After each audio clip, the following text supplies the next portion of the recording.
Every person alive right now knows at least one story. Not a fact, not a list, a story, with a beginning, a threat, and something that happens next. And here's the thing. So did every person who ever lived. Every culture ever studied, every civilization ever unearthed, every group of humans ever found in the most remote corner of the planet, they all told stories.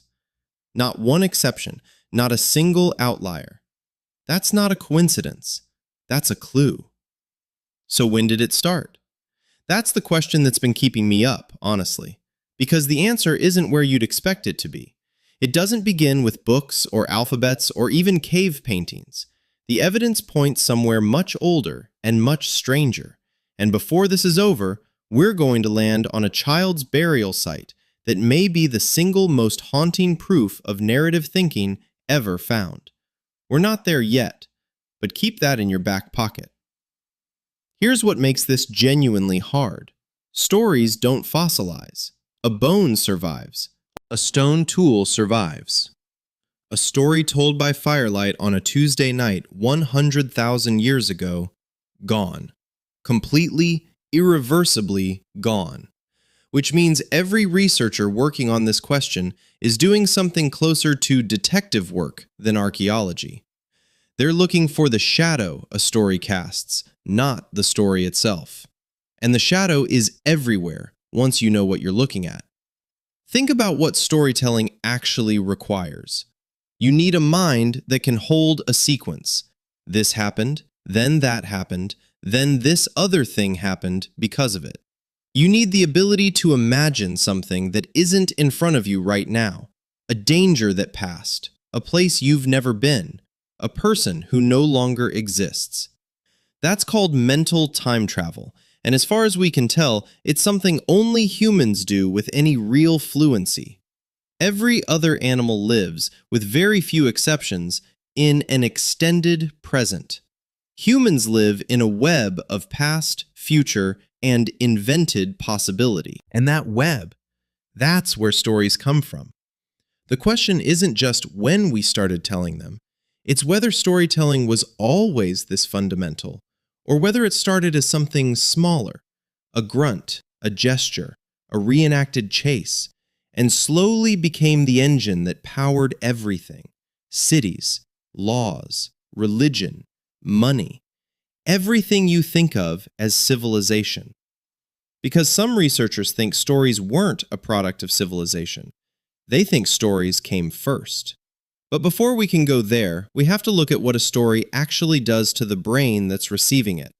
And the answer to that is going to make you feel slightly strange about every book you've ever loved. Your brain is doing something right now that it does every time someone tells you a story. And it's weirder than you think. A neuroscientist at Princeton named Uri Hassan put storytellers and listeners inside brain scanners and watched what happened. When someone tells you a story, not reads you facts, not lists you data, but actually tells you a story, your brain doesn't just receive the information. It mirrors the teller's brain. The same regions light up in roughly the same sequence, like two instruments playing the same melody from different ends of the room. Hassan called it neural coupling, which is a very calm scientific name for what is essentially a mind meld. Think about what that means for a second. A story isn't just communication, it's synchronization. Now flip that around and ask, why would evolution build a brain that does this? Evolution doesn't send newsletters. It doesn't add features for fun. If your brain is wired to lock onto narrative at a neurological level, that wiring is there because it helped someone survive long enough to pass it on. Here's what stories do that raw information can't. They carry sequence. This caused that, which caused this other thing. They carry stakes. Someone wanted something, and something stood in the way. And they carry emotion, which is the brain's filing system. You don't remember a list of facts about a lion. You remember the story where the lion came into camp, because your brain tagged that event with fear, and fear gets stored differently, deeper, faster to retrieve. There's actually a name researchers use for this, the narrative transportation effect. The idea that when a story works, you don't just process it, you go somewhere. Your body responds. Your pulse changes. Your attention narrows. You are, in a measurable physiological sense, inside the scene. Which is why you remember stories from childhood you haven't thought about in years, but can't recall what you had for lunch on a random Wednesday. It's not a flaw. It's the system working exactly as designed. And here's where it starts to feel a little strange. If the human brain is this specialized for story, if it literally synchronizes with other brains through narrative, then storytelling isn't something humans invented the way we invented the wheel. It's something closer to a biological function, like breathing, like sleep. The question that follows from that is almost uncomfortable. If story is this deeply wired in, how far back does the wiring go? Was there a version of this in our ancestors before language even existed? Because some researchers think the answer is yes. And the evidence they point to isn't a text or a recording, it's a performance. Picture a fire. Not a campfire with marshmallows, a real one, open air, maybe 70,000 years ago, somewhere in what is now southern Africa. The sun is gone, the darkness outside the firelight is absolute, and someone in the group is moving, not dancing, not fighting, reenacting. They're showing the others what happened today, a close call with something large, a hunt that almost went wrong, a path through the valley that turned out to be dangerous. They're using their whole body, arms wide for the size of it, a sudden crouch for the moment of near disaster, a specific sound, not a word exactly, but a sound that everyone in the group recognizes as meaning that thing, that animal, that place. This is not language, but it is also not nothing. The anthropologist Michael Tomasello spent decades studying what separates human cognition from every other primate, and the thing he kept coming back to wasn't tool use or grammar. It was what he called shared intentionality, the ability to point at something and have another mind follow the point, understand the reference, and hold the shared meaning between you. Chimps can point, but they point to get something. Humans point to say, look at that. Look at what I mean. We do this so automatically that we forget it's a cognitive feat with almost no parallel in the animal kingdom. And shared intentionality is the engine of proto-story. Because once you can say, remember that, with a gesture, a sound, a reenacted movement, you can begin to transmit experience across time. Not just what is happening now, what happened then, what might happen next. That hunter by the fire, replaying the chase, they have a protagonist. That's themselves. They have a threat. They have a sequence of events with a turning point. They have an audience whose survival depends on understanding the lesson. Strip away the words and the structure is already there. Beginning, complication, resolution. Rhythm showed up early too. Researchers studying the oldest percussion instruments, bone flutes and simple drums found at sites across Europe and Africa, some dated to over 40,000 years ago, think rhythmic sound may have been the first technology for holding group attention long enough to transmit a complex sequence of information. You don't need grammar for that. You need a beat and a body.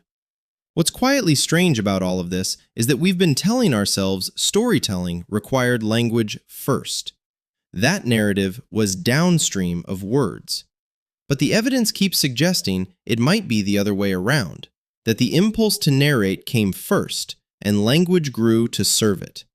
Which raises the question of what the physical record actually shows, because some of what's been found in the ground is very hard to explain any other way. The ground has been keeping secrets, and some of what it's given back is very hard to explain without narrative. Start with the caves. Chauvet Cave in southern France contains paintings dated to roughly 36,000 years ago. Horses, rhinos, bears, rendered with a confidence that took your breath away even when researchers first found them in 1994. But it's not the artistry that matters most here, it's the composition. The animals at Chauvet aren't scattered randomly across the walls. They're grouped. They face directions. Some appear to be in motion, arranged in sequences that suggest, and researchers are careful with this word, but they use it, narrative. Something is happening in these images.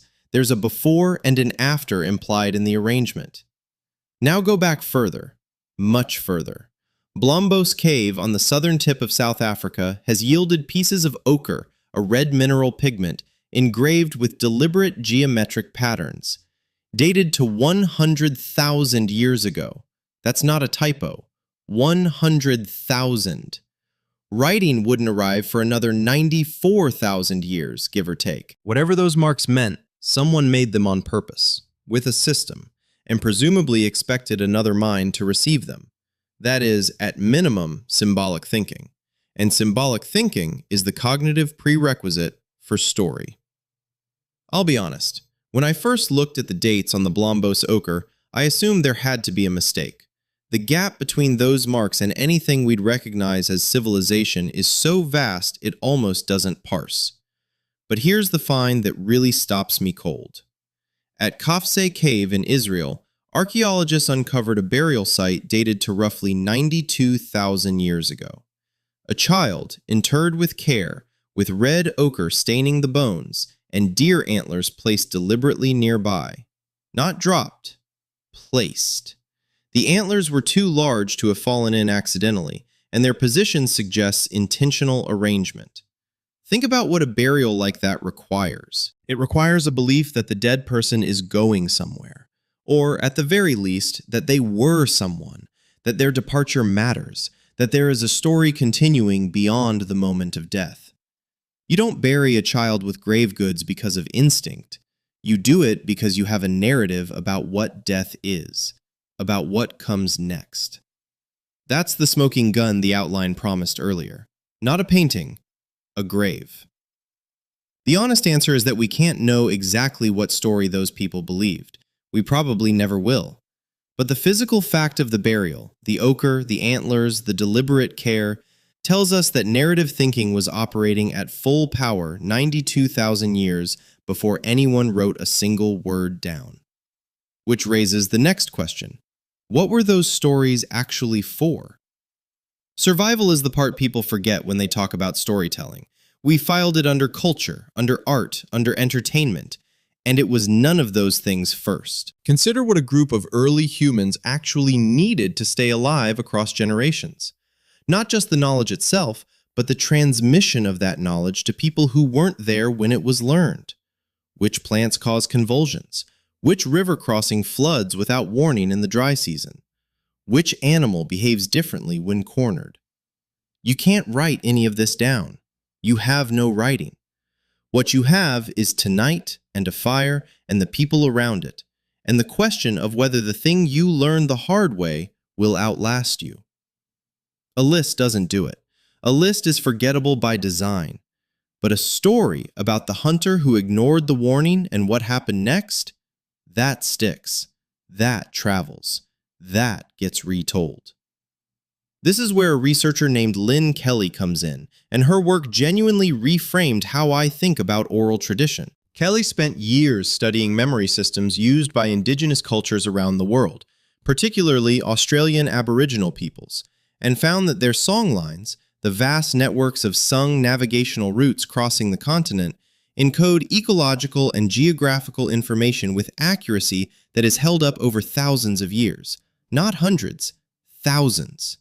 Stories about landscape features that were last above water when sea levels were higher, which geologists can date to more than 10,000 years ago, preserved in oral tradition with enough precision to match the physical record. If this is the kind of thing that gets you, drop a like, leave a comment. It genuinely helps. Anyway, that's not folklore decorating fact. That's story functioning as hard drive. And it goes darker than navigation. The social rules that hold a group together. Who can mate with whom? What belongs to the collective? What happens to someone who takes more than their share? Those rules need enforcement. But enforcement requires everyone to know the rules, to feel the weight of them, to believe that breaking them has consequences that matter. Laws written on paper are one way to do that. But laws embedded in a story about a god who punishes, a spirit who watches, a curse that follows a bloodline, that's a delivery system with teeth. It works without literacy. It works across generations. It works in the dark. The groups that could build and maintain those stories had a structural advantage over the ones that couldn't. Not a small one, a compounding one, the kind that shows up differently in every generation until the gap becomes a chasm. Which raises a question that sounds almost too clean to be real. If storytelling gave humans this kind of edge, why don't other animals do it? Bees communicate. That's not a metaphor. They literally tell each other where food is, using a waggle dance that encodes direction and distance with enough precision that other bees can follow the instructions to a flower patch miles away. Whales sing songs that travel hundreds of miles through ocean water and change across generations, like a culture updating itself in slow motion. Crows remember individual human faces and hold grudges. The animal kingdom is not silent. So the gap isn't communication. The gap is something more specific. No other animal, as far as researchers have been able to determine, narrates a past event in order to prepare for a future one. The bee dance is present tense. Here is where the food is right now. It isn't, last season there was food near the tall oak, and the season before that too, so when the yellow flowers bloom, go east. That's a different cognitive operation entirely. That requires holding time as a dimension you can move through in your mind, not just inhabit in your body. The technical term for this is mental time travel, and the research suggesting it's uniquely human, or at least uniquely developed in humans, comes largely from the work of psychologist Endel Tolving, who spent decades distinguishing between the kind of memory that lets you recognize a familiar smell and the kind that lets you mentally re-experience a specific past event and project yourself into an imagined future one. He called the latter episodic memory, and the evidence that other animals have it, in the full sense, is thin to non-existent, which is quietly strange when you sit with it. Every other cognitive advantage humans have, tool use, social bonding, even basic problem solving, shows up in other species in some partial form. Episodic memory, in its full narrative version, seems to be ours alone. One leap made exactly once, somewhere in the deep past. Here's what makes that leap feel less like a gift and more like a pressure. Once you can narrate the past and project the future, you also know you're going to die. You can imagine your own absence. Every other animal lives without that particular awareness pressing on it constantly. Humans built religion, philosophy, and art partly in response to a cognitive capacity that arrived as a package deal with storytelling. The same mental machinery that let one of your ancestors warn the group about a dangerous river crossing also let them lie awake at night knowing that one day they wouldn't be there to warn anyone. That's not a footnote. That's the other edge of the same tool. And it brings us, finally, to the question of what storytelling actually built, not just in individual minds, but at the scale of entire civilizations. Money isn't real. Neither is a nation. Neither is a corporation, a religion, or a human right. None of these things exist in the physical world the way a rock or a river exists. You can't touch a dollar. You can touch a piece of paper, but the value attached to it lives entirely inside a shared story that millions of people have agreed, without ever meeting each other, to believe simultaneously. That's not cynicism. That's the mechanism. Yuval Noah Harari made this argument in a way that's hard to shake. The thing that separates humans from every other animal isn't intelligence or tools or fire. It's the ability to cooperate in large numbers around shared fictions. A chimpanzee troop can coordinate maybe 150 individuals through direct social bonds, grooming, trust, personal history. Humans coordinate millions, billions. And the only way that works is if enough of us believe the same story about what matters, what's sacred, what's owed, and what happens if you break the rules. Storytelling didn't just help early humans survive, it built the scaffolding that civilization runs on. Every institution you interact with today, your government, your bank, your legal system, is a story that enough people agreed to treat as real. And that agreement, that collective act of shared imagination, traces a direct line back to a group of people sitting around a fire, building a shared picture of the world in the dark. We don't know exactly when it started. That honest answer hasn't changed. The Blombos ochre is 100,000 years old. The Kafse burial is 92,000. The Chauvet paintings are 36,000. The impulse clearly predates anything we'd recognize as civilization by a vast, almost incomprehensible margin. But here's what we do know. Somewhere in that darkness, someone pressed a hand against a cave wall, blew pigment around it, and left a mark that said, "I was here. I existed. I want you to know it." That handprint, and there are hundreds of them in caves across Europe, Asia, and the Americas, is not decoration. It's not idle. It's the first act of authorship. Someone reaching across time toward a mind they'd never meet with a story that has exactly one sentence. I was here. And the extraordinary thing is that it worked. You're receiving that message right now, tens of thousands of years later, and you understand it completely. That's what storytelling is. That's what it's always been. Not entertainment, not art. A hand reaching through the dark toward another mind and finding it. Every story you've ever loved is that handprint. And so, in some small way, are you.